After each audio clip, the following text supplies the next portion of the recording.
This month's Where Did the Road Go is brought to you by 7 amazing individuals. Greg Ross, Bill Illuminati, Allison Cook, Dr. O in T-Burg, Super Inframan, 36 Dingo, and Michael Frisky. Thank you all for helping to make this show possible. And if you'd like to help out, become a patron at wheredidtheroadgo.com. It's only $3 a month for lots of extra content. Transmission start.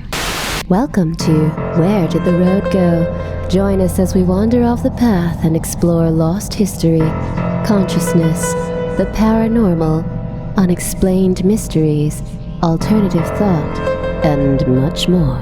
We are present on the web at wheredidtheroadgo.com. Now here is your host, Seriah.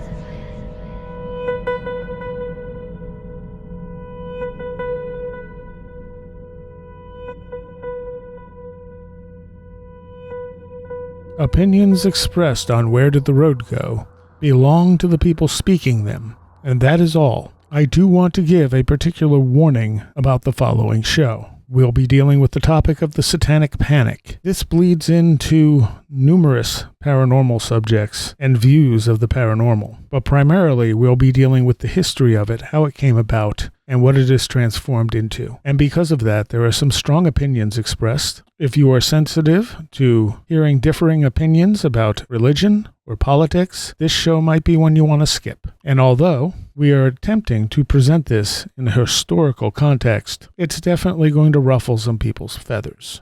So be warned. And if you think it's a subject that's going to bother you, just skip this episode. It's also definitely not an episode for children. Welcome to this edition of Where Did the Road Go? And this is probably going to be a slightly darker edition. I have with me Barbara Fisher. Hey. And Amber, the Witch of Noccalula. Is that right? Witch of Noccalula? Witch of Noccalula. Hi. Words are hard, and I'm starting off great, so we'll see how this goes. So one of the things I wanted to talk about with both of you, since you both had personal experiences with this, is the whole Satanic Panic thing. And I only had a brief brush with this stuff when I was in like elementary school, and we were playing Dungeons and Dragons, and they came and these people came in. The way my parents explained it is these people came in from out of town and were telling us we weren't allowed to play Dungeons and Dragons because it was satanic. They were quite upset that someone from not even in the area was coming in and saying this, and then these people would like observe our sessions playing Dungeons and Dragons. And finally, the school board said, yeah, it's fine. They can, this was an after-school thing. It's, it was ridiculous, though, and my parents were furious about it. Yeah, because these are people they don't know. These are adults. Yeah. Coming in from out of town, and oh, they're satanic, and no, they're creeping on kids is what they're doing. I was about to say, that is so creepy. That is so creepy. Well, I did research on it when I was working on the autobiography, and there was this whole thing where this kid killed himself. And he was playing Dungeons and Dragons. It's not why he killed himself, but the mother blamed it on Dungeons and Dragons and started this whole crusade against D&D. Yeah. Oh, there's a documentary about that I just watched. It's called just Satanic Panic. It's from 2022, and it's mainly about D&D and the artist that basically visually crafted D&D, and it talks about that, how this one mother, and she was not so... I'm not so sure she was a great mother, but it's the documentary is just called Satanic Panic, and it's from 2022. Okay. But yeah, it was into that. I'm gonna check that out. Yeah, definitely. And yeah, I remember that case too, because I was in high school, I think, around that time or soon thereafter, and I remember seeing it in the media, and it was, I was like, that's the most ridiculous thing I have ever heard. A kid is not going to kill themselves over D&D unless there is a mental health issue or an issue at home that's already messed the poor kid up. And there was that movie Tom Hanks was in early on about that too. I can't remember the name of it. It was like a TV movie where he just like loses his mind because he's playing role-playing games. Yeah. Was it Tom Hanks? I think it was Tom Hanks. Let me see. I'm looking it up. I can find it. Because it was something like Dungeons and Dragons, but not. Yeah, and they had the book series too, but didn't a lot of the and you would know about this, Seriah, didn't a lot of the metal bands get caught up in the Satanic Panic too? Yeah, that was and you had stuff like kid kills himself. He has a Metallica tape in his car, so they blamed it on Metallica because they have a song called Fade to Black on that particular album that is about committing suicide. So they're like, well, Metallica made him commit suicide. Okay, I found the name. Oh, Mazes and Monsters. Name of the movie. Yeah. Tom Hanks, Mazes and Monsters. 1982. Fantasy game turns deadly. That's so weird. Yeah. So I mean, the metal stuff didn't really impact me because it didn't, like I remember going to see King Diamond on Halloween night and there were protesters outside, but that was funny. Like that wasn't like, oh, this is awful. It's just like, yeah, okay, because any of us are not going to go to the show because of you. There was another band in Rochester, a local band that called themselves Immaculate Mary. And they were just a standard, like hard rock band. They weren't singing about, religious themes, but there were people protesting the name. Yeah. So there was a lot of stuff like that. And of course you have Judas Priest where they were saying, oh, there's backwards masked messages on Judas Priest records, or the one that always got me was going after Ozzie for Suicide Solution, which is against suicide. Right, which is about the dangers of drinking yourself to death. And it's really obvious that that's what it is. Yep. And it's against alcoholism. Hello. Yeah. But they didn't care because it was all just a show. Yeah. And then the other thing that started a lot of that stuff was the hypnotizing these kids into thinking they were in satanic cults. Right. That was the psychiatry movement of the 80s, but I think it started in the 70s, hypnotherapy and all that. Yeah. I did a huge amount of research because I was going to do a 3-part, series on this, and then I suspended doing my podcast before I could get around to it. But the book Michelle Remembers is like a foundational text for the Satanic Panic movement, the hysteria. It was a man, I can't remember his name, the author. But he was a therapist, and he met this woman named Michelle, and she was his patient, and she had all of these hair curling stories about being involved in a satanic cult, and then he hypnotically regressed her, which I think is kind of a dangerous thing to do in the least, and I think a lot of the times it creates false memories. Yeah. Or you can manipulate the subject of the hypnosis into saying or believing anything. And so I think it's a terrible idea. But he regressed her, and she remembered, everybody in her town was involved in this, and she had been forced to conceive and give birth or miscarry children, infants or fetuses, to be sacrificed to Satan. And there were other girls, they called them breeders. I mean, first off, if you listen to anything QAnon says, it's just a regurgitation of this mess. Yes. And that was what started it in Canada. And then that book went like crazy bestseller all over Canada and the United States and Europe. And that's really the match that was lit. And there was just so many messes caused by that.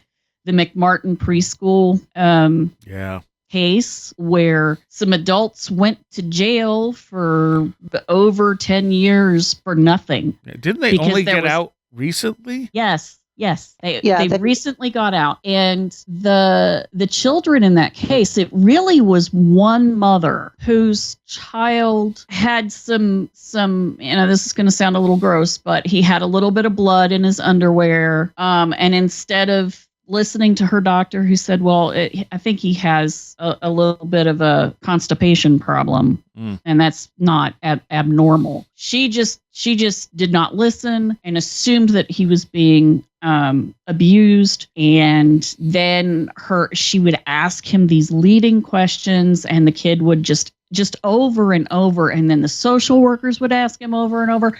Then all the other kids would get asked over and over. And there were a few kids who were like, nope, don't know, never seen that. No. But they made up this huge story sort of collectively. And I blame the adults in this situation. Oh, yeah. The social workers and some of the parents, especially this one mother who turned out to have some kind of delusional disorder going on that nobody really thought to look into. And these kids basically made up stuff like, well, there were tunnels underneath the school and we flushed people down the toilet and, all of these really weird, crazy things. They literally tore the school down. They dug under the school. There was nothing there. Of course. There was nothing there. And yet, I don't think there was a basement in that case. There wasn't even like a basement. No, it was on a concrete slab. They cracked the slab open and dragged it away and then, got a backhoe and dug up where there wasn't even a foundation really, except for that slab. That's the pizza parlor thing all over again that we saw with Q-Anon about making up a story about some sort of back room or something that was never in that pizza place, that pizzeria. Yep, Rocket Pizza. There's a really good documentary actually on this that came out just, I think, last year. It's called Satan Wants You, and I mentioned it before. Yeah. And it starts with the book Michelle Remembers. It interviews her sisters, or her living sister, and it talks about how she basically really wanted this doctor, this psychologist, and they'd had a weird relationship beforehand. And what led up to her having these delusions, he was prompting her. They were doing this weird form of like touch therapy where they would basically get nearly naked, and they would sit there and he'd supposedly hypnotize her. I don't know what they were really doing. And they sit there and lay up, and I guess dry hump or something. But the documentary goes really in deep on what the whole Satanic Panic is about, from them doing that weird stuff to the fact that they actually took it, and they were in Canada. They actually took it to their local diocese, like the Catholic diocese. Both were devout Catholics, of course. And the Catholic Church actually initially funded their diocese. They actually went to Rome. The Catholic Church actually funded their book tour to begin with. Yeah. And this Michelle Remembers came about. It arose to popularity more so in the States because the United States, we had the moral majority. We had the moral panic already ongoing that started actually in the 70s as a backlash to the civil rights movement. Right. And I don't know how deep you want me to go into the political atmosphere at this time, but I can trace back, and I kind of wrote some things down. I can trace back the legislation, the Supreme Court rulings that basically caused a lot of what we now call today white nationalists, the racist in the South and the heartland,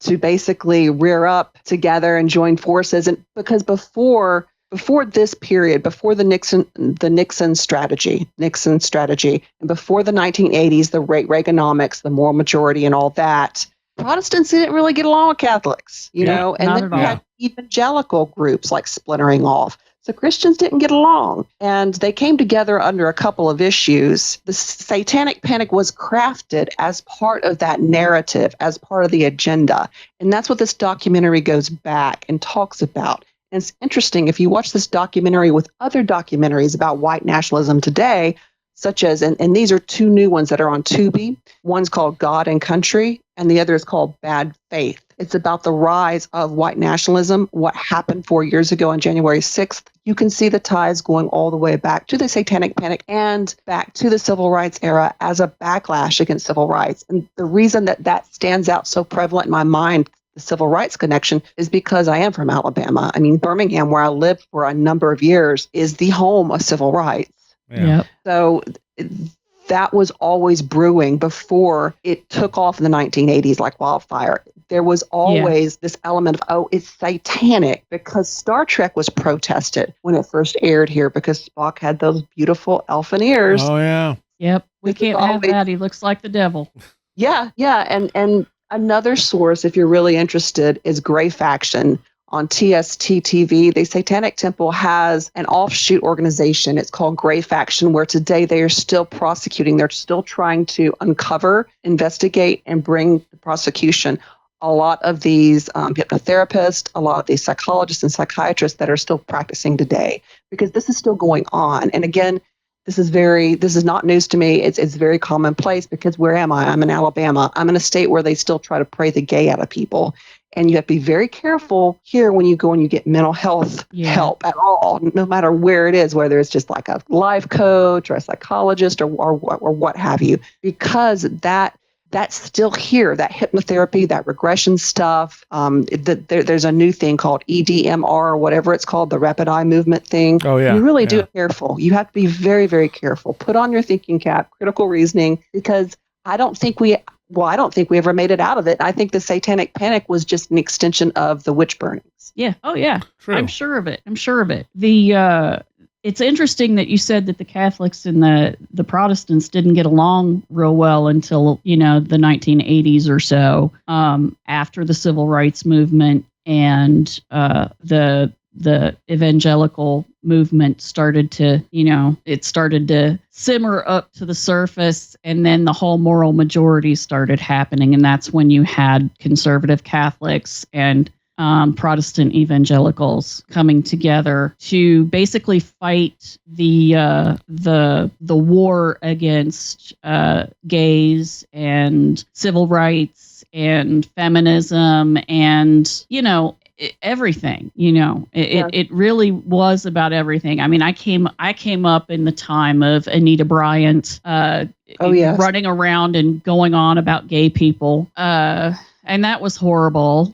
And all of this was going on. But what I found was interesting when I did my research for the episodes that never happened, I found out that the Mormon Church was involved in some of the Satanic Panic as well. And some of the new Satanic Panic stuff that's happening now, another Mormon author is writing books that are sort of feeding that fire.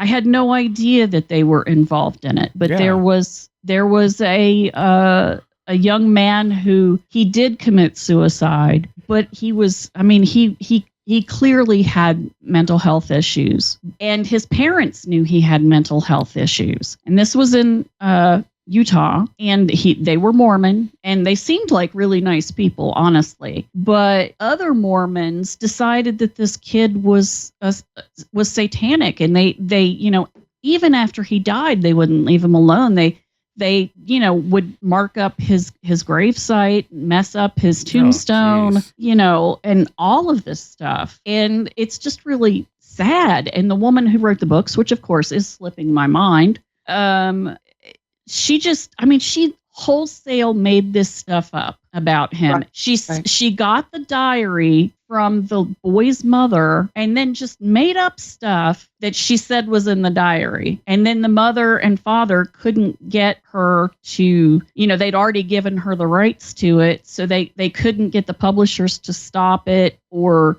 they couldn't get an injunction against her because she's basically slandering a dead boy. Yeah. Right. It was terrible. Well, go ahead, Seriah. I'm sorry. The thing that when you look at all this stuff, the thing it comes down to is that Satan sells. Oh, right. Yeah. Exactly. I mean, these people are using this because it's bringing them more attention. It's scaring people. It's bringing them more money. They're selling more books. They can do tours. They can, all of this stuff. It's literally a selling point. And you see the same stuff with like reality TV shows with ghost hunters and stuff. Suddenly everything is demons because you know what? People want to see it. And sorry, didn't mean to interrupt you. That's all right.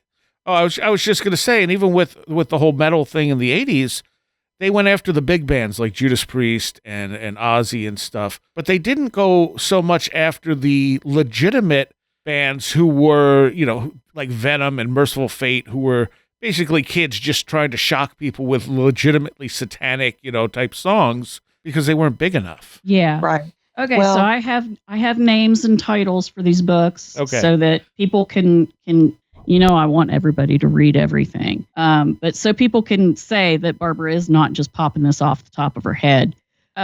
So the woman I was talking about who basically wrote a fake journal about this kid, her name was Beatrice Sparks, and her first book was called Go Ask Alice, and it's a fake diary by a young teen girl who gets into drugs and sex and rock and roll and kills herself, and the Satan, takes her, and, it's a bunch of crap that she made up. And then the second one actually started as part of a kid's journal, and it was called Jay's Journal. And the book, where an investigative reporter started looking into this woman and uncovered all of this stuff that was going on and how she basically just made these up one after. And it wasn't just 2 books. She wrote a whole series of these.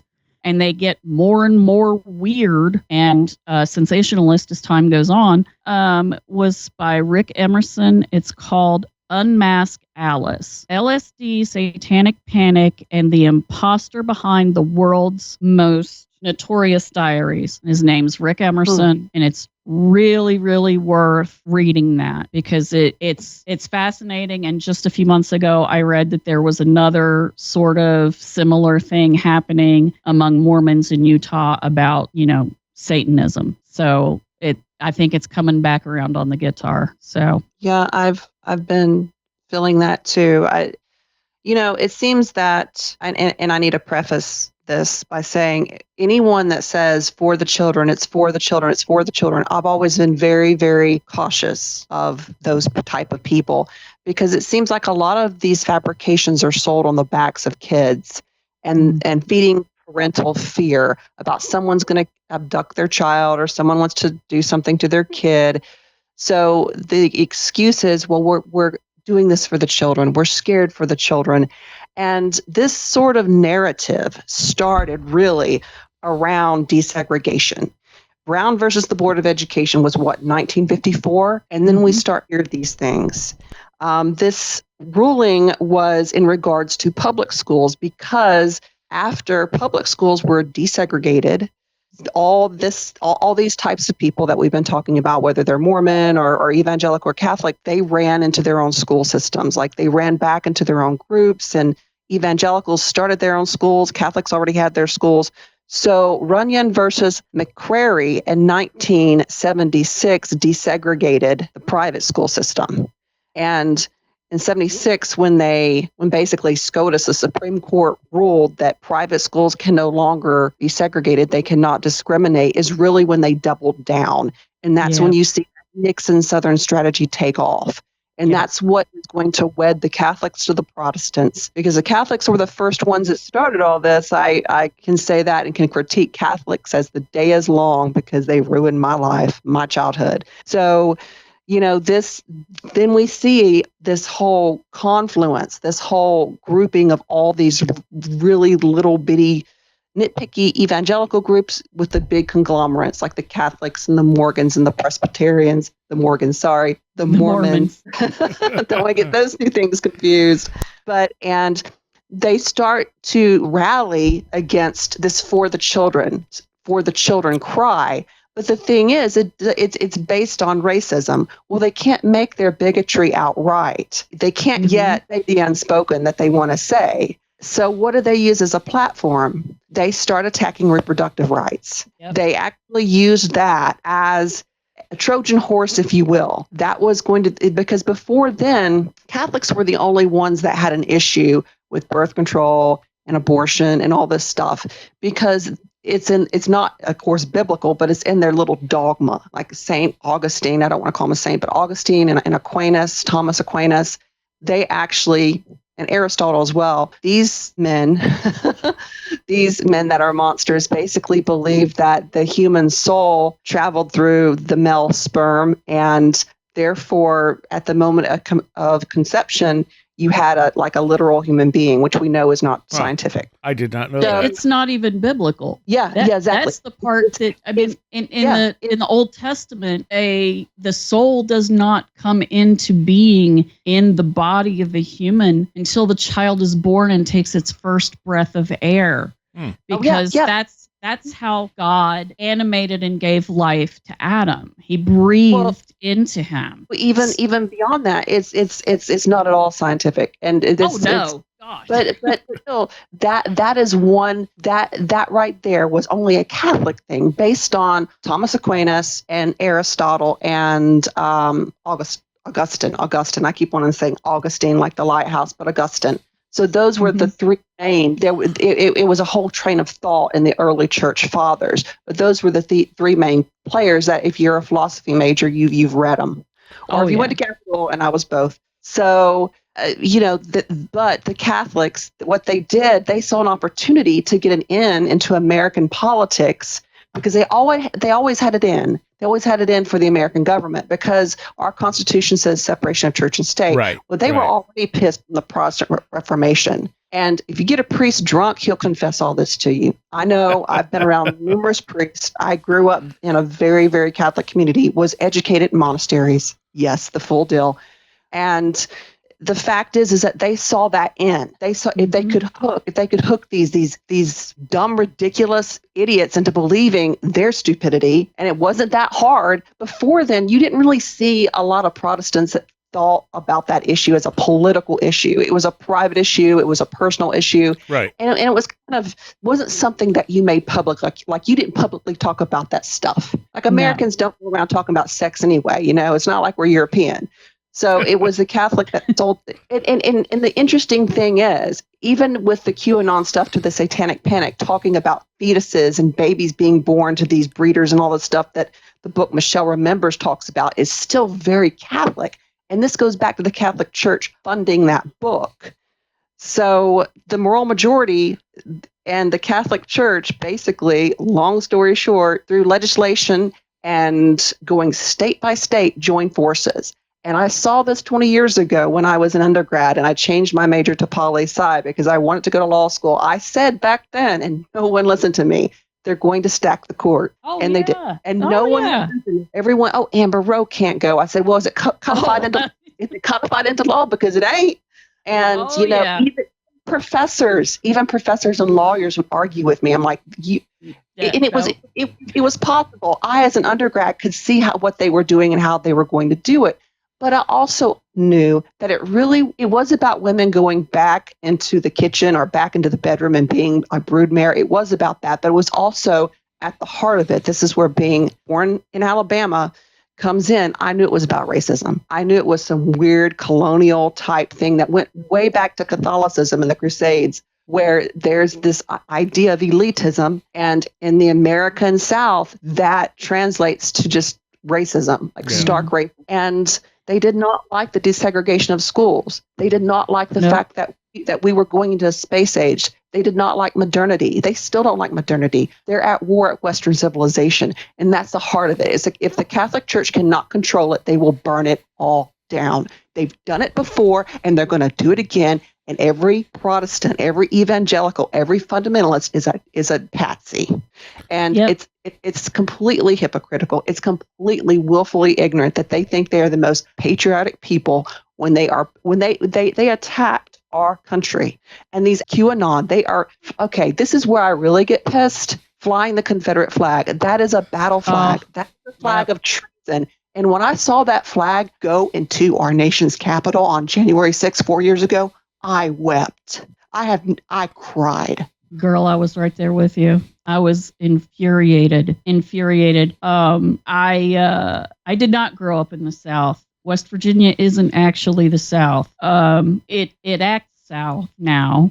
And it sounds South. And culturally, there's a lot that's the South. I mean, food and, all of that. But technically, what we really are is just plain old Appalachian. And we basically became a state because of the Civil War, because the people in the mountainous regions of Virginia, were fairly poor because they couldn't afford the land down in the lower foothills and the Tidewater region near the ocean. So they got the hard scrabble mountain region, and it was before coal. So, they basically were farmers up in the highlands, and they didn't have money for slaves. And in fact, culturally, it became kind of a a point of pride that they didn't own people.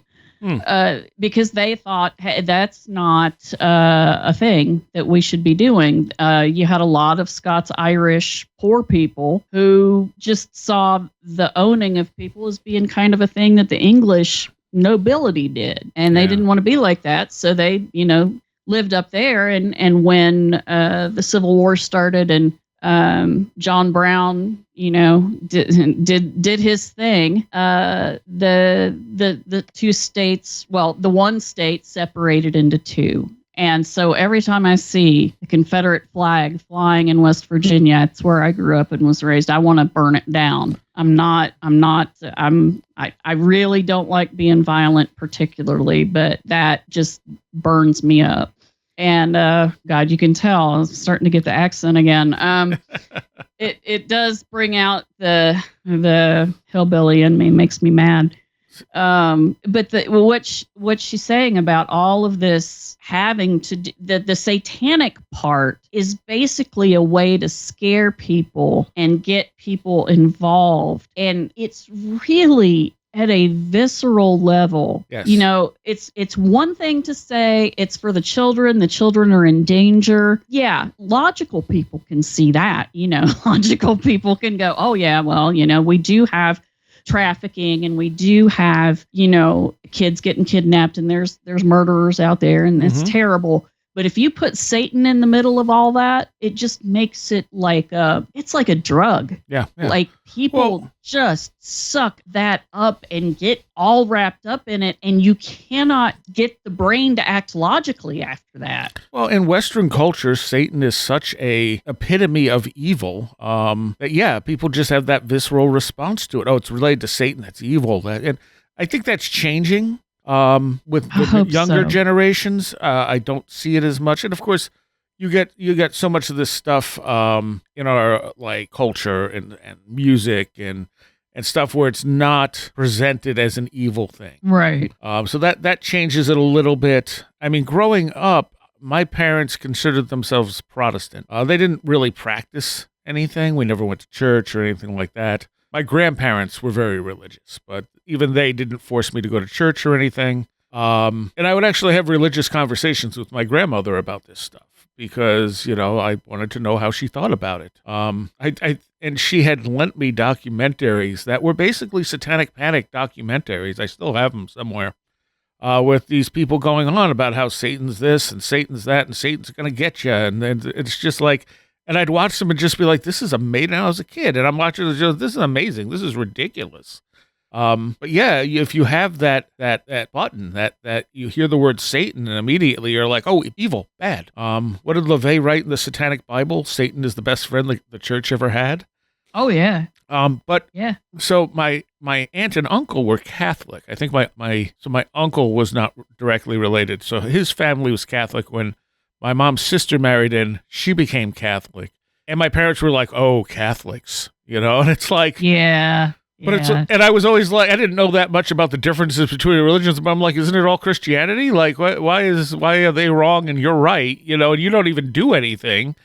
Kind of lost me there. And my parents were not boomers. They had me late, and they were silent generation. Yeah, my dad's silent generation, and my mom's boomer. So yeah, I know. They weren't. It was interesting because they weren't particularly racist. I never saw. There's a weird thing that the only real thing I saw from them is they would like to make Polish jokes. Oh yeah, that was a thing back then. Yeah, I was terrible. Terrible. I didn't understand it then, and then it just kind of disappeared. And I've met so many Polish people and been friends with so many Polish people, and I think every single one of them is very smart. I don't think I've met a single person from Poland where I was like, wow, that person was an idiot. It's like they're exceptionally smart people that I've met. You want to know where it came from? I'll tell you where it came from. Where? Germany. Really? Because I Googled this and I couldn't find. The Germans looked at the Poles as inferior and unintelligent, and the Czechs as inferior and unintelligent. And I mean, look at how they treated the Polish people during World War II, and you'll get a feel for where that came from. And I'm glad that stupidity is over with, but that is how it got here. We do have a fairly large number of German Americans. Yes, they came in the 19th century, early 20th century, and they're all over the Midwest and some of the Northeast, mostly the Northwest or Midwest and Upper Midwest. They're all over the place. I'm from that kind of family anyway. So, yeah. And most of them, interestingly, were Lutherans of some derivation, although there were a few Catholics who came. Well, I had forgotten the whole Polish joke thing. Like that was when I was a kid, and I went to a computer customer's house, and the guy is probably close to 90, and he's talking about some lamp he bought and how it's set up stupid, and he goes, "Oh yeah, it's a Polish lamp." I'm like, "It was made in Poland?" He's like, "No, it's dumb." And I was like, "Yeah, it's like what?" And I was like, "Wait, what? Did you just make a Polish joke?" And I'm like, "Oh my God, man!" Okay, I forgot those were a thing. You're old, okay. And yeah, and that, another thing about that, the Polish people and the Czechs were mostly Catholic, and most of Germany was Protestant. That makes sense. There are areas of Germany that are majority Catholic, in like the Bavarian area, southern Germany near Austria. That is majority Catholic, although that's where my family was from, and they were Lutheran. But that's part of why they left, because they were part of a minority. I guess they couldn't have just moved to another part of Germany. I don't know. That's where my husband's family is from, Bavaria. Yeah. Both his paternal grandparents came over separately during the first half of the 20th century. So that's where my last name comes from. Well, see, we're probably cousins. And that makes sense too, because the Polish jokes came from my dad's side of the family, and that is fully German. Yeah. So that makes some sense. And it's a thing you don't think about, and but that's where it came from.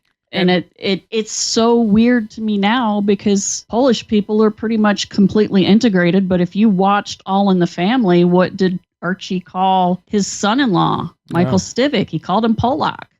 Which, by the way, do not repeat that word, people out there listening. It's a terrible word. Don't. I'm just repeating what Archie says. Right. But yeah, and there were whole storylines about that. So it was fairly prevalent in the late 60s, early 70s to the mid 70s. Oh, my parents didn't seem to have an issue with people of other races until I dated a black girl. My dad didn't seem to care, but my mom had a breakdown. Oh no! And her whole thing was with things like that as well. And this comes back to what we're talking about. People from different races shouldn't get together because it's hard on the kids. Oh, yeah. No. No, it's hard on the kids because people say shit like that. Sorry, you have to believe that. Exactly. But because of that attitude. The other thing is, she knew very well I had no plans on having kids. Ooh, yeah. And after she got to know her, she was like, she's the best person you ever dated. Well, okay, so, gay rights actually started to really snowball once gay people started coming out and people realized they knew gay people. Right. Before, they were this scary thing that happened in Hollywood or Las Vegas or New York. These scary, scary people who made all of our movies, mind you. Right. And were all over the TV, and making all the shows that we liked. But, they were scary. And especially if they wore women's clothing. Oh, my goodness. I was like, women can wear pants. Why are you freaking out? I don't get it. It doesn't make any sense, y'all. And Jesus ran around with a dress on. All right. And nothing, why? To me, nothing beats the Rob Halford coming out and people in the metal scene being shocked. And it's like, how did you not know? I know, right? Like, really? You didn't realize? I mean, take a look back, I know, right? And so that was gay people were scary until the movement really started going, and people would come out of the closet, and then everybody suddenly had a gay person who worked with them, who was friends with them, who went to church with them, who was their child, who was their uncle, their aunt, their cousin, their grandparent. Everybody knew somebody who was gay, and the numbers of people who knew gay people just rose and rose and rose to the point where people are like, well, I don't like gay people, but my cousin's gay, and well, he's okay. Right. And so, right. Okay, well, and then people figured out they're just people. Right. And your mom did the same exact thing. Yep. That is exactly what she did. My mom was completely against. I mean, she's racist. She said things to me that I'm not going to repeat about, not wanting me to bring a black boy home as a boyfriend. And right, she said that once to me once I was old enough to talk back. And I was like, do you think I would bring anyone home like that and expose them to you if I liked them or loved them? Are you crazy? Well, that made her mad. But anyway, she was like that. And one of my dad's friends who he worked with was a black man, and he was married to a white woman. And my mom was obviously like uncomfortable with them coming over. And she was really upset when the woman got pregnant. But then she brought the baby over, and it's the cutest little thing.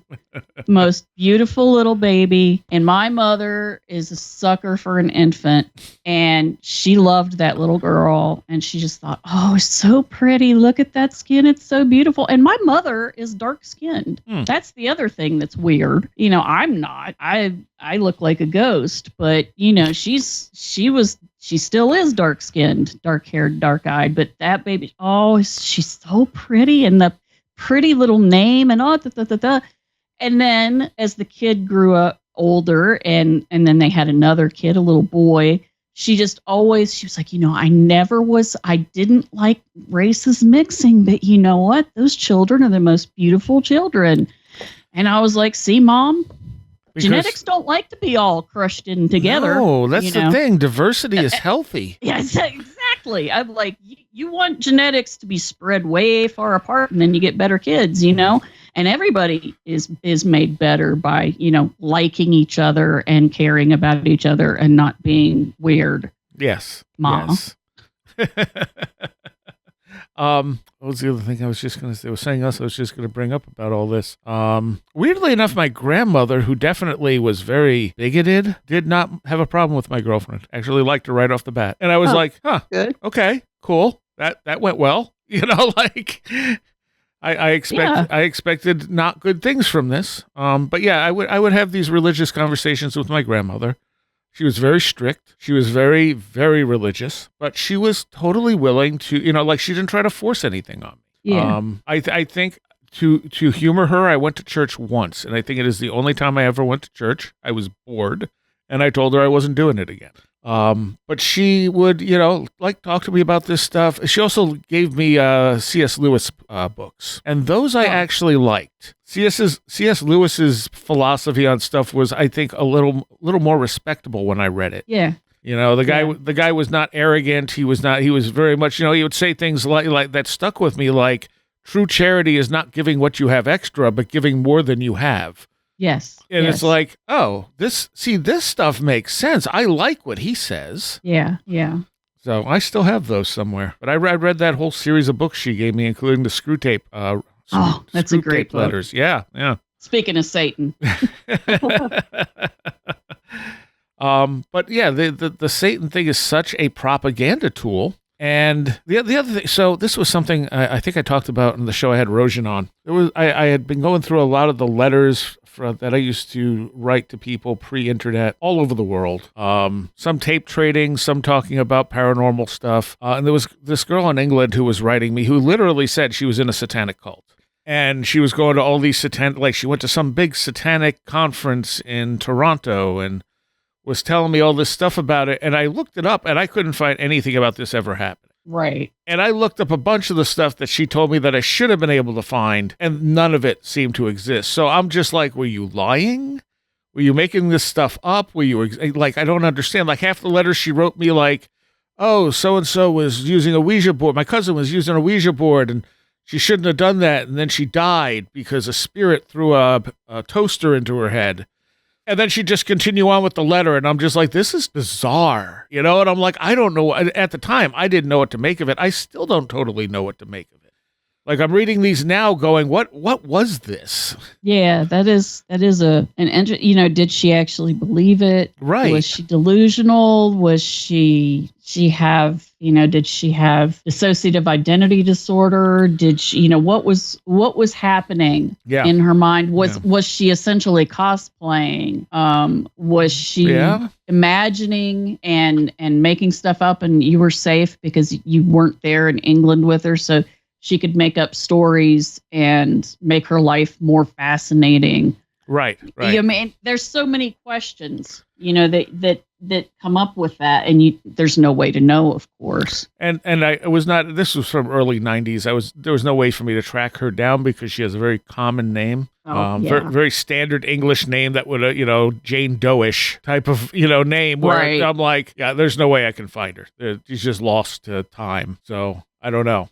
But it was weird. Like Rojan's like, you should just, make a book out of all these letters. And I'm like, I don't think that's a good idea. No, that's probably not the best. I mean, you could change it around and, keep the identity secret. But speaking of the early 90s, now, have you ever talked about the West Memphis Three? We brought them up, and I was going to bring them up earlier too, because that's another aspect of this stuff. Right. Because this is a thing that I was really involved in the early 90s, because I was part of the neo-pagan community, and I was a very visible part of the neo-pagan community here in Athens, Ohio, because my husband and I owned a metaphysical bookstore. Zach and I owned a metaphysical bookstore, which basically meant that's where everybody, showed up, and we were a community center. And I did public tarot readings. We did classes.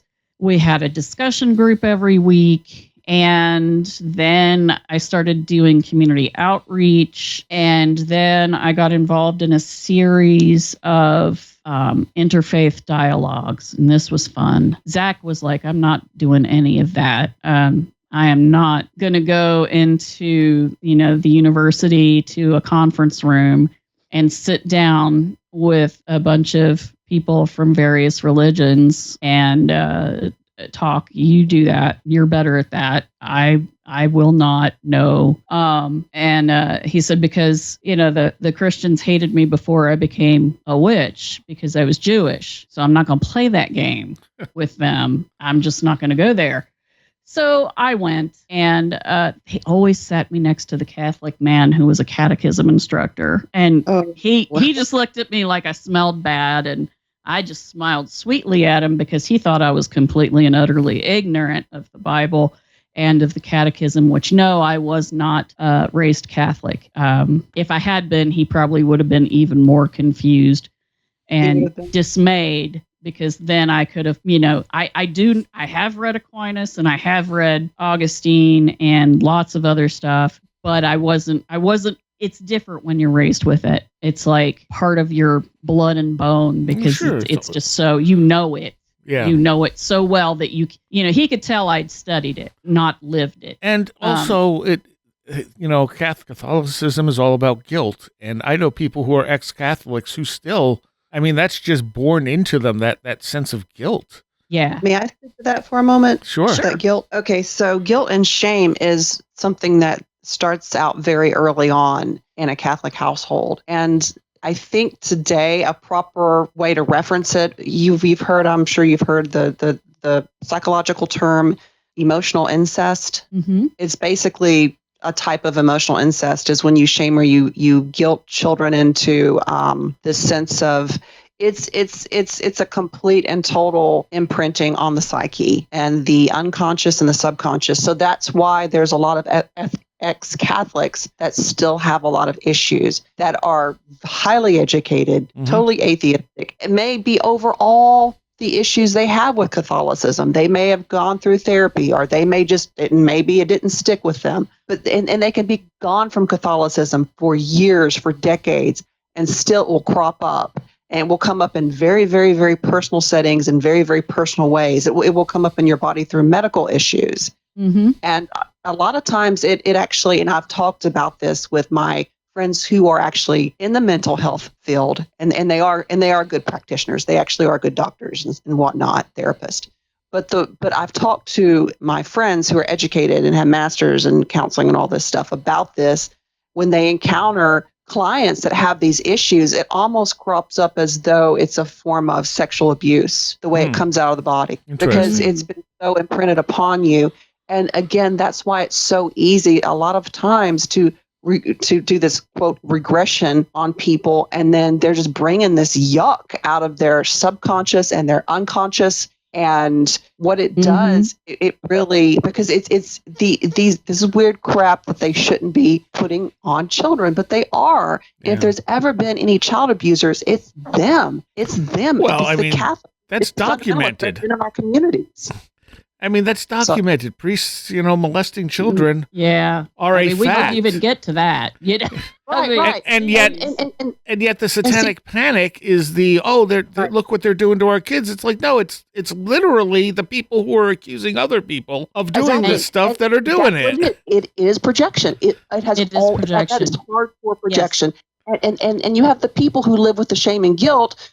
But then you have the people who stuff really happened to. They really were preyed upon as children. There really is a lot of very physical child predation right now in Catholicism still. Yeah. And so it's really you can always, sometimes if you really get to know somebody, you can tell if they've been exposed to Catholicism at a young age, because they carry that shame. They carry that. And it's like this feeling of yuck. It's just like this feeling of just gross. I mean, like you can't wash it off. Like, I can't even begin to describe it. I'm trying to put it into words for your show, and I would love to hear from some other ex-Catholics. But my husband and I talk about this all the time because we both grew up in very conservative Catholic communities, not the same one, but different ones. And it has really affected every area of our life. And my husband's a physicist. He's a biophysicist. Yeah. And this is one of the things that we really had to consciously work on in our adult lives, even before we met each other. Just to not have this sense of they completely strip you of all self-worth. Yeah. And you don't get a sense of self-worth unless you invest it in their community. So it's a very bad form of breaking you down, and then within their structured community, their weird cult, and it is a cult. It's a way of building you back up the way they want you to be, and so it's almost like a fractured soul. If we were to talk about this in forms of, like, I don't know, maybe a shaman would call it something like soul retrieval. Like I was about to say that's exactly what you're talking about right there. Right. Yes. Right. And it's almost like they shattered my soul. I was talking to a Methodist minister who's actually a family friend. My other half of my family, my grandmother, they were Methodist. And he was telling me, he's like, Amber, I had this Catholic priest one time, and it was like an ick thing. He told me, I can take any kid and guarantee that they'll always be Catholic. He actually told me this. I was talking to him about, I was telling this Methodist minister, I said, you know what it feels like has happened to me? And a lot of bad things did occur. I said, but I feel like I've been psychologically raped. Mm. Yeah. And I know I'm not the only one that feels that way. Oh, and, no. I'm hyper educated. I'm very educated, and I have a master's, but still that's what that shame, that sense of shame is just, I don't know how you get that stink off, because it's really not yours, and it's not anything you've done. Anyone out there listening, it's not your fault. You didn't do anything. You were just a child, and they put their ick on you. Yeah. And it isn't even just Catholics where that happens. A lot of Western European, English, American child rearing practices, I think the Catholics made it into a diabolical art form, perhaps. And they created the blueprint. But it still is part of the Western culture itself. Mm-hmm. My parents were totally not religious. My dad was an altar boy in the Lutheran church just because he was blonde-haired and blue-eyed and looked angelic, but he wasn't angelic and was doing stuff like drinking communion wine and When he finally, was released from his service because he aged out of the system, he would still go to church with my grandmother, but he would be up in the balcony and he'd lay down on the pew and go to sleep. And then occasionally he'd roll off the pew and there'd be a huge thud. And the minister would say, "Mr. Fisher, I see you're awake again," and Graham just would want to kill him because of it. But I actually really tried hard to be a Christian. And my mom had a stint when I was around 8 or 9 years old. I was in Girl Scouts, in the church where we had our Girl Scout meetings was a Church of God. And so we went there for a while, and she didn't stick with it. And, I would argue with the Sunday school teachers, and that was bad. And then I went to the family Lutheran church for a while. And then it came time for me to become whatever it's called when you join the church, you baptized and confirmed. That's what they call it. Confirmation. And I didn't like the minister. There was something weird about him, and I didn't want him teaching me by himself because there were no other kids my age at that time. And I was like, no, I'm going to go to the Methodist church up the street. It turned out like a year or so later that I had gotten the vibe off of him. He was actually seducing women in the church. Now, he didn't get his hands on kids, but still, because there weren't really any kids in the church at that time. I was like one of the youngest, and I was 12 at the time. So I felt it, and I was like, no, I didn't know. I couldn't articulate it, but he creeped me out. I didn't like it when he'd shake my hand. I didn't like it. So I went to the Methodist church, and the Methodist church was actually probably the best fit because the whole point, the method of the Methodist church is you read the Bible and you discuss it with your minister and with peers, and then you figure it out for yourself.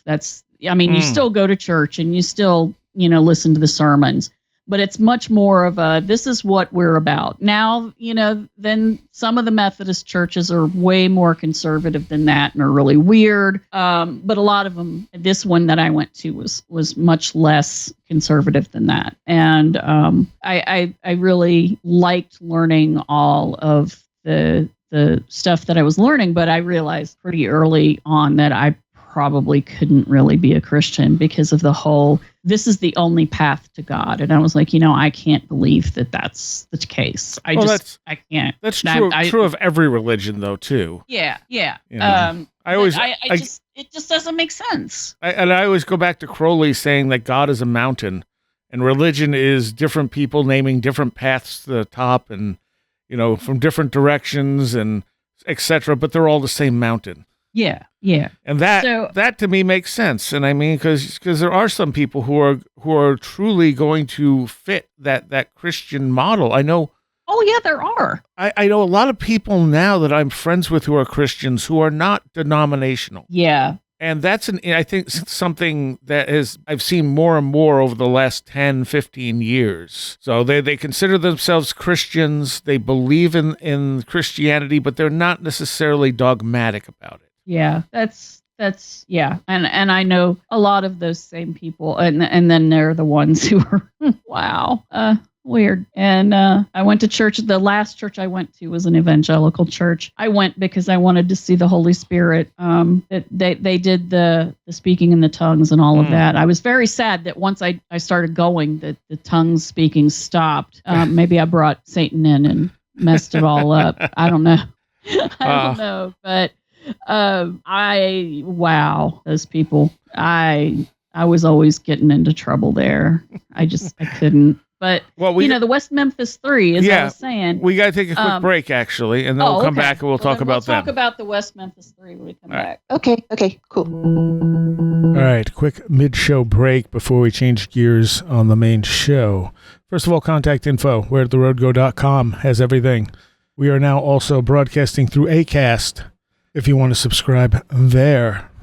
Still working on coffee. There is a Patreon. which you can find at wheredidtheroadgo.com. And it's only $3 a month to get extra content every single week. There's also merchandise and other stuff up at the website and shows all the way back to the very first one. Also, if you like metal and heavy music in general, check out my music show, The Last Exit for the Lost. It's www.thelastexit.org, and there's a pretty big archive there, as well as a live show every single week. Well, not live anymore, but a new show every single week. As far as recommendations, I'm going to go with this book I just finally finished after like a year. Not because it's so long, but because I had to stop reading it to read nonfiction books.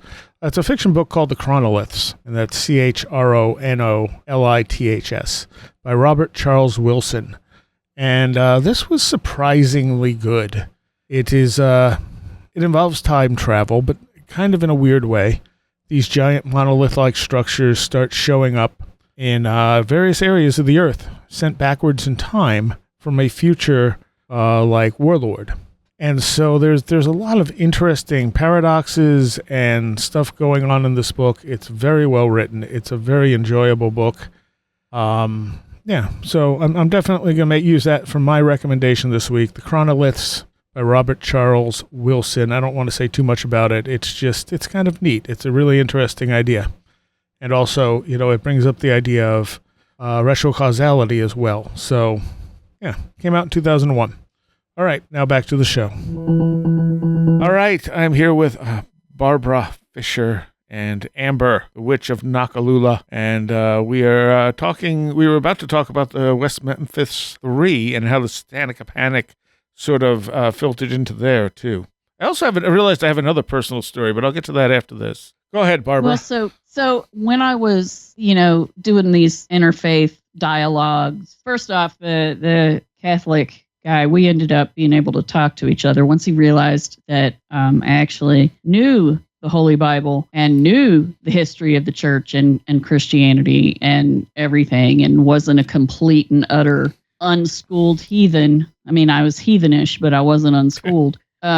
He decided he kind of respected me. And so we got to where, after a couple of these conferences and panel discussions, we got to where we could talk with each other. Well, the next time I saw him, he had gone to our local police department and sheriff's department and was talking about satanic rituals. And there's always been, like, around Athens, rumors that there was a group of Satanists who would go up to the old asylum, to the graveyard, and do rituals there. And yeah, there probably were some teenagers who went up there and burned candles or whatever. But it was none of our pagan people that we knew about. And I don't know that they were even truly satanic. I honestly think they were trying to have a seance or something. And that doesn't necessarily equal satanic. But there had been a case of that, and he had gone and said, here's some material from the Catholic Church. And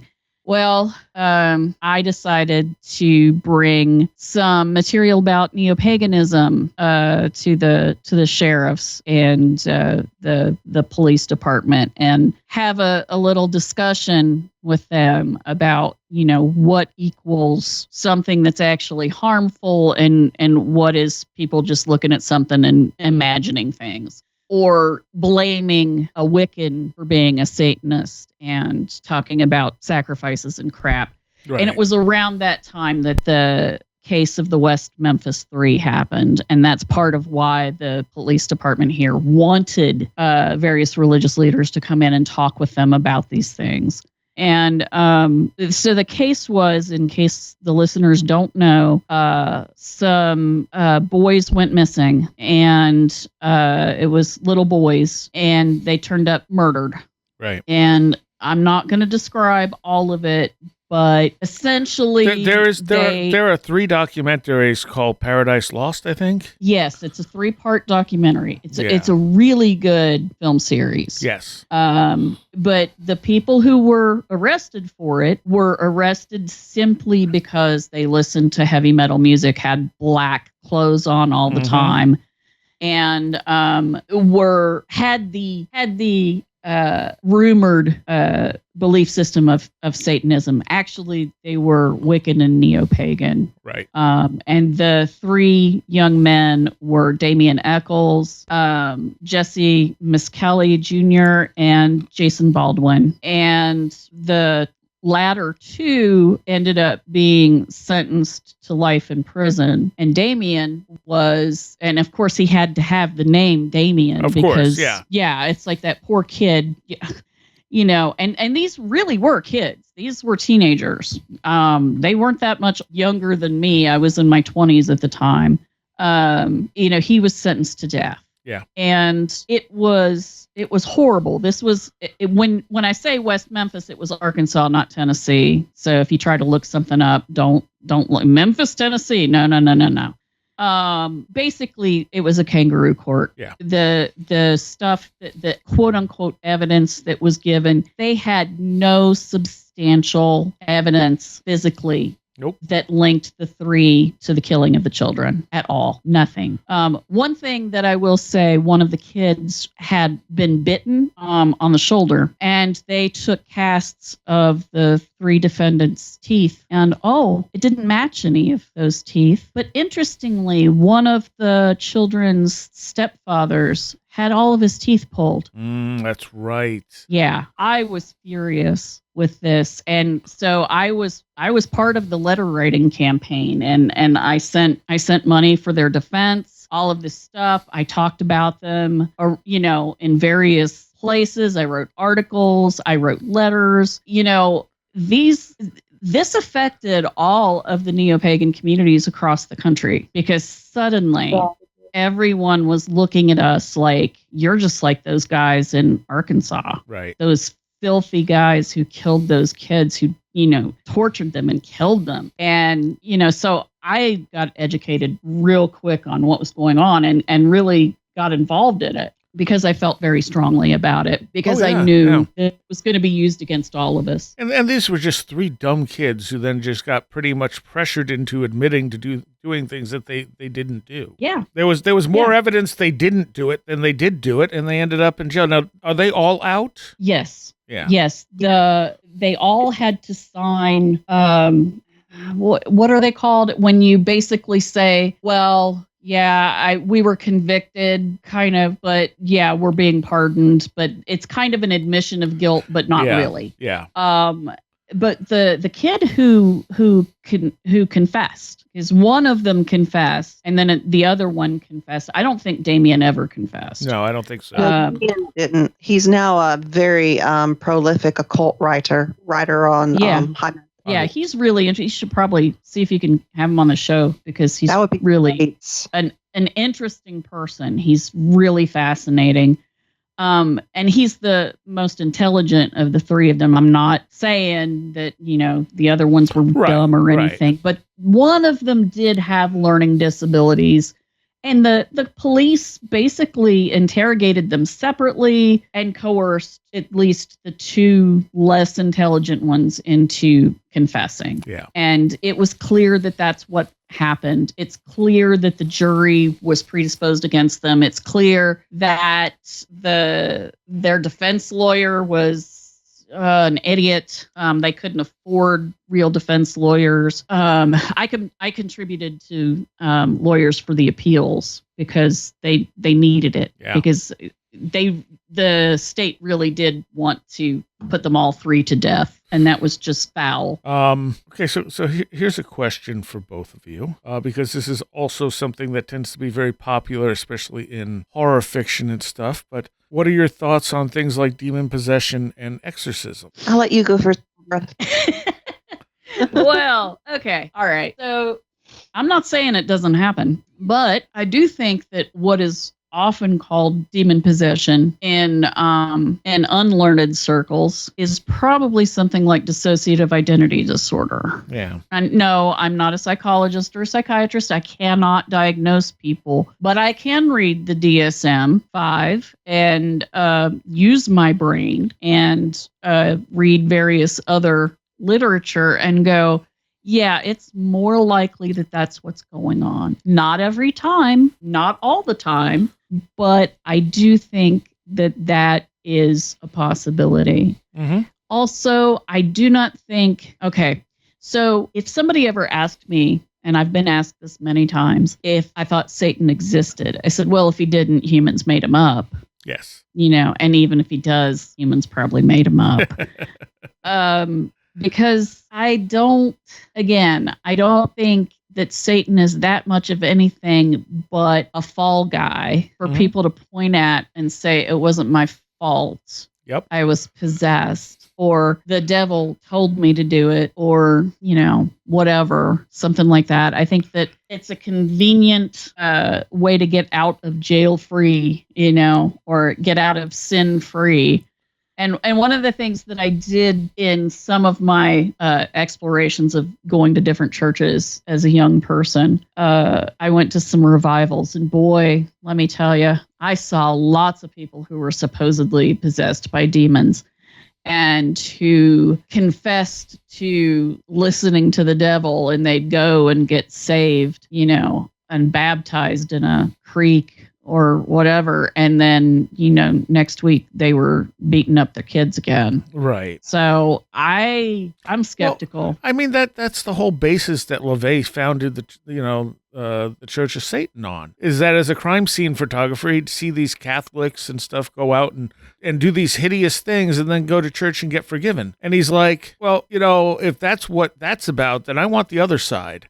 Yeah. Right. Yeah. Yeah. And I don't think he ever intended it for it to take off. I think it was meant as just kind of a social commentary that people then went and ran with. And he went, all right, cool.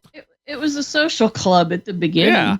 Certainly. And it was sort of his version of it was atheistic anyway. Yes. Yep. So it wasn't literally worshiping Satan. It was basically atheistic humanism and some selfish, some selfishness. Which is the part I didn't like about it. I liked most of it. When it got to the self-aggrandizing stuff, I was like, this doesn't resonate with me at all. Yeah. I think there are things that can potentially, I think there are things out there that can potentially influence us, quote, possess us to a degree. And especially if you're in a state of where you're already weak due to things going on in your life or stress or whatever, and you're trying to get away, this stuff may be able to take advantage of it. And I guess, like with anything else, an exorcism will work if you believe it does. Yes. But I've also heard numerous stories of people having, someone come into a priest or whatever, come into their house and exorcise it. And then, the activity initially stops, but then comes back with a vengeance a week later. Mm-hmm. That does make you wonder, doesn't it? Yeah.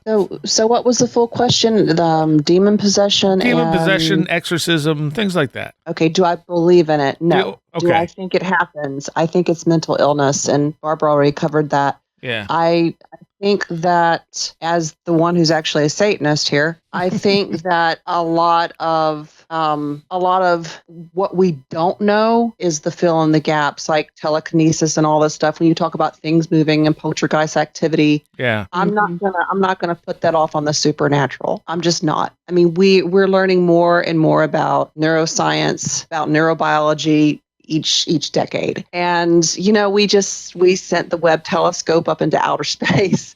So I'm not going to give a middle age or rather a medieval answer to something that is just, it's not only is it ludicrous to actually blame things on other entities that may or may not exist, but it does it's kind of like what Catholics do with confession. Oh, well, I'm forgiven now. I can murder somebody, I can murder somebody, and I'm forgiven. It's the same thing as a scapegoat the scapegoat from ages and ages ago that started in the Abrahamic religion, and then it seems like we still today are looking for scapegoats in Judeo-Christianity. And I don't think that that's the way goetic spirits work. If you actually want to talk about an intelligence that may be non-local out there in the simulation universe or the multiverse or whatever it is, then I don't even entertain the things about exorcisms or demon possession or stuff like that. And I don't really think that that's possible. I just don't. I don't. And I think it is ridiculous that in the year 2024, that is something that in which people still believe. Well, I think there's people also who want to believe it. You know, I mean, the ghost Definitely. hunting shows when people started getting possessed by demons, their ratings went up. People want to be scared True. by this stuff. You know, The Exorcist is considered one of the best horror movies of all time. I didn't really think it was that great, but whatever. You know, that's how I felt about it. It's almost like blasphemy to say, you know, I really didn't care that much about The Exorcist. Hey, but it scared my cousin so bad that when Tubular Bells came on the radio while she was home having lunch from work, she ran out the door because she couldn't turn off the radio because her hand was shaking so bad. She ran out the door and locked herself out.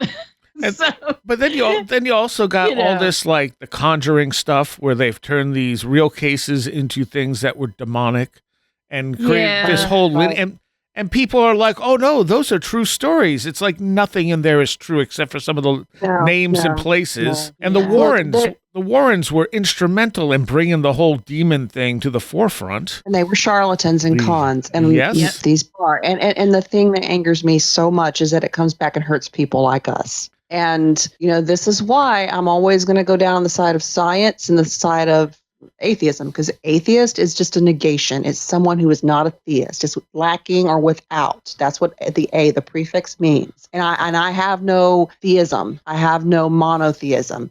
So I think that we have got to tear this nonsense down with education. And this brings us right back around to the first half when we were talking about the educational system and how certain segments of society are tearing down our educational system as well as our public library system. So we have to educate ourselves out of this. This is ridiculous that people still believe this. And, you know, the first episode I was on, I went over the left-hand path. What's that about? And I don't, there's going to have to be some, there needs to be some legal accountability for people who are still peddling this nonsense. Yeah. And we're going to have to fight it through the court system and the educational system. But when you get to the stuff like movies and reality shows, they're entertainment. There's nothing to fight. And see, that's the disclaimer. That's the horrible disclaimer they get to say. And then these church groups go and use that as, oh, look, this is fact. And this, again, we lap back around to we need to start instructing critical thinking again. We bring logic back into classrooms, like actually teach logic, like the real like logic in Aristotelian. Yeah. Well, don't wait till college. Don't wait till college. You know, bring it in early. Talk about logical fallacies. Talk about yellow journalism. Talk about con artists. Talk about grifting. Talk about how people emotionally hijack you. Let's introduce neuroscience at a very early age, like they're doing now in some of the European countries, where they're teaching kids how to regulate, not only have critical thinking skills, but also to realize when they are getting emotionally hijacked. It would also be good to teach kids life skills, many of which are not taught in schools, and parents are not always around to teach those things. And we had a simple thing sometimes. Like I had a co-host for Last Exit, and he shows up here one night. He had rented a car, drove here, and he's freaking out because whoever had the car before him put water in the window washer thing, and it was freezing out. So every time he hit the window washer, it would freeze on the window. And he goes, and he's like, so he used it all up. There wasn't very much in it. And he goes, what do I do? How do I put windshield washer fluid in? And we're like, you don't know how There's this little thingy, and you got to open it. You what? And so we had to go out and show him how to put window washer fluid in. I mean, if met people who have that type of thing going on with, like, this is a simple thing. You shouldn't, like, especially with Google, this shouldn't be a puzzle for you, you know? Yeah, Google's both a wonderful thing and a terrible thing because, you know, now you don't know what's true and what isn't because of, So the other story I had that I actually had forgotten all about until I wrote the first part of my autobiography, but when I started doing my music zine, I started doing a music zine in 1990 or 91 because I just wanted to help out the local music scene. And I don't remember what I started doing it on, probably my Commodore computer, but at one point, the local school, the high school, had a computer room, and they were like, it's free for the public to come use on, you know, like 2 days a week, like 2 evenings, you could come up and you could use the computers. So I was like, well, hell, you know, they have really nice computers with good printers. I'll go do the zine there. Well, the woman who ran the computer room at some point asked for a copy of the zine, saw that it was all about heavy metal and stuff, and decided that we couldn't do it there because she didn't. Oh my goodness! She didn't want satanic stuff in her computer room, and my mom actually went to bat for us on it, and took it to the school board and was like, "Why does this woman get to decide what we're doing in the computer room?" And they decided that she couldn't. But because we had a few ads in the thing, I mean, we weren't really making money. The ads were paying for a little bit of making copies. We couldn't do it because they were going to disallow anything that was going to make money. We couldn't use their services for anything that made money. And I'm thinking, okay, here's the school system discouraging us from doing something creative. And something, I mean, why can't you make money? It's not like you're selling drugs. Well, that was the excuse.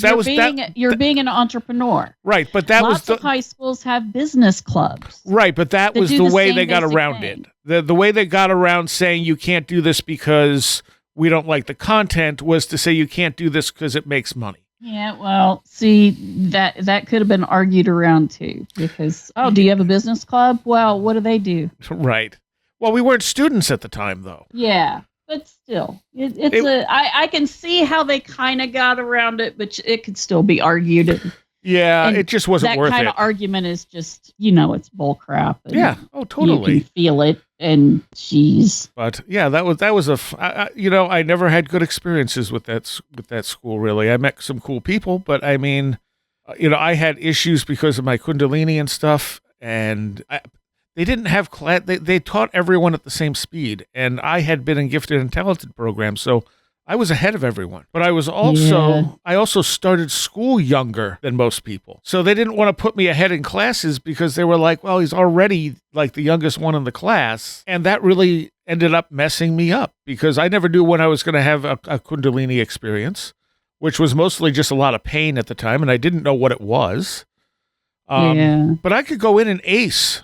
I went in one year, aced every single final. And they failed me for lack of attendance. And I was like, are you kidding me? I just showed you I know all this information. Isn't that the whole point?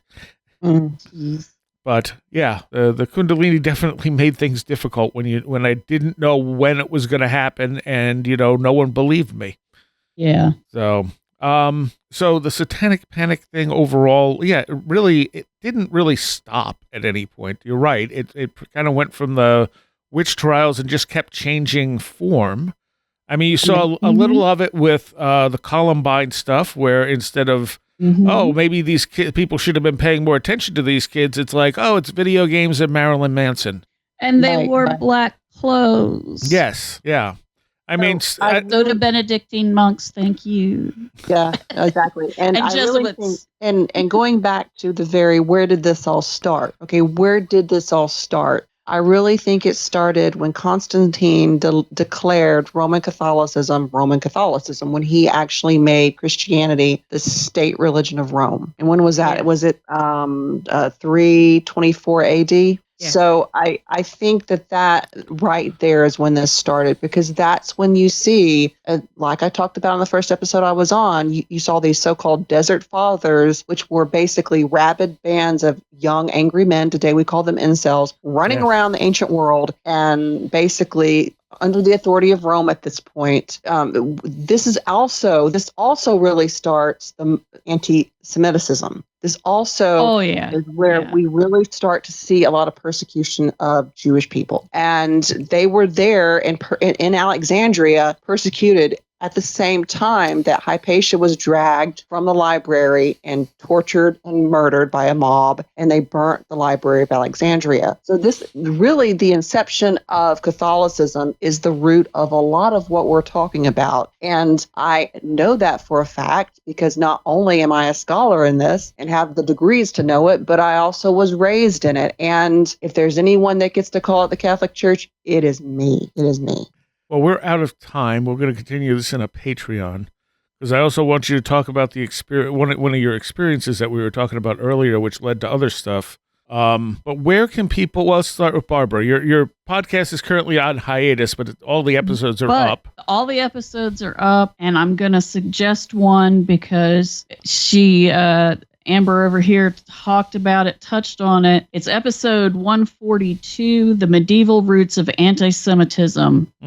And that one, I think, is the last episode my daughter Morgana was on. And it basically is all the stuff that Amber just talked about, the beginning of the Roman Catholic Church and the beginning of anti-Semitism, which then rolls right into the witch burnings, the witch trials, and the heresy. And then you got your Reformation and Counter-Reformation and all these things happening. But honestly, that she is absolutely right. That's where the Satanic Panic really started. It just keeps changing shape. Yes, yeah. And your podcast is 7 Degrees of John Keel. 6 degrees of John Keel. Well, I just added a degree. That's okay. That's okay. It's at 6 degrees, so it's a numeral 6, and then it's spelled out degreesofjohnkeel.com. And there's lots of other episodes, but episode 142 really is all about this stuff here. All right. And Amber, if people want to contact you, how can they do that? You can just find me on Instagram. I'm really not big on social media. I just like to be on Seriah's podcast. But yeah, I don't have like my own podcast or anything like that. And I'm the Witch of Noccalula at the Witch of Noccalula on Instagram. And yeah, just find me there, please. And thank you for having me on, Seriah. And it was nice to talk to you, Barbara. It was good to meet you. I hope we get to talk again. It was fun. Even though we're talking about real sad stuff. I know. All right. Thank you both. All right. I'd like to take a moment here to thank all of my Patreons for their support. Without you, this show would not be possible. And I want to give a shout out to those of you pledging $10 or more. Greg Ross, John Blackburn, Madeline J., Matt in Delaware, Allison Cook, Super Inframan, 36 Dingo, Tim, Andrew Nichols, Matthew Sproul, Martha, Midnight Review Presents, Christine, a blue second-gen MR2 drifting around a Japanese mountain, Patricia Giaquinta, American Rambler, Andrew Maines, Andrew Malone, Ann Witowski, Barbara Fisher, Beverly Williamson, Big Boy Limina, Illuminati, Bright Rectangle, Charles Davis, Charles in Florida, Land of the Crazy and Communicable, CJ, Corey Nelson, Craig Parmenter, Diane B., MTK, Eric Citron, Eric Todd, History and Coffee, J. Otto Bullitt, Jack Huntington, James Lindsay, Jim and Sophie, John Mattingly, John Bracken, John Hewling, Carla Mahoney, Kevin Schreck, Cool Kitty, Kristen L., Laser Printer Jam, Lauren McLean, Linda, Linz Jackson K., MJ Armstrong, Mark Brady, Matthew Brown, Lauren McLean, No One, Ole Andre Olar, Paul Jeffries, Perry Peters, Philosopher of Mirrors, Riker and Stark, Roland Belstadt, Ron Dupre, Sam Sharon, Sarah Horgan, Schmooples, Devourer of Mortal Souls, Stacy Sherwood, Stevie Norman, Strange Stories with the Seeker and Skeptic Podcast, Tactical Therapist, Taylor Bell, The Esoteric Book Club Podcast, Thunderboy, Tyler Glimstead, Varosh K., Victoria, Vincent Trewell, Will Gebhard, Will Powell, Ren Collier, Annabelle Smith, Caroline Walker, TDT Skunkworks, Colin Karras, and Craig Sagastumi. Thank you all so very much for the support. All right, there's an extra Patreon segment with this that will be up soon if you're a patron. And if you want to become a patron, it's only $3 a month. Just go to the website, wheredidtheroadgo.com, and click on the big Patreon link, and it'll get you there, as well as to all the other cool stuff available connected to Where Did the Road Go. So I want to also recommend the episodes from Behind the Bastards that they did back in October of 2020. They did a 2-part called The Satanic Panic, America's First Q-Anon. And although they do touch on a lot of the same stuff we touch on this show here, there's some other stuff they bring up connected to all this, and they're well worth checking out. So again, that was in 2020, the 27th and the 29th of October, they put them out. So, just in time for Halloween back in 2020. I want to welcome a few new patrons, Matthew Brown and Lauren McLean, and thank you to Craig Sagastumi for upping his membership as well. I'll see you next time. You have been listening to Where Did the Road Go? This show is made possible in part from our Patreons. And we thank you and everyone listening for helping us continue this exploration of the strange. You can always find everything Where Did the Road Go related at www.wheredidtheroadgo.com. And thank you so much for your support.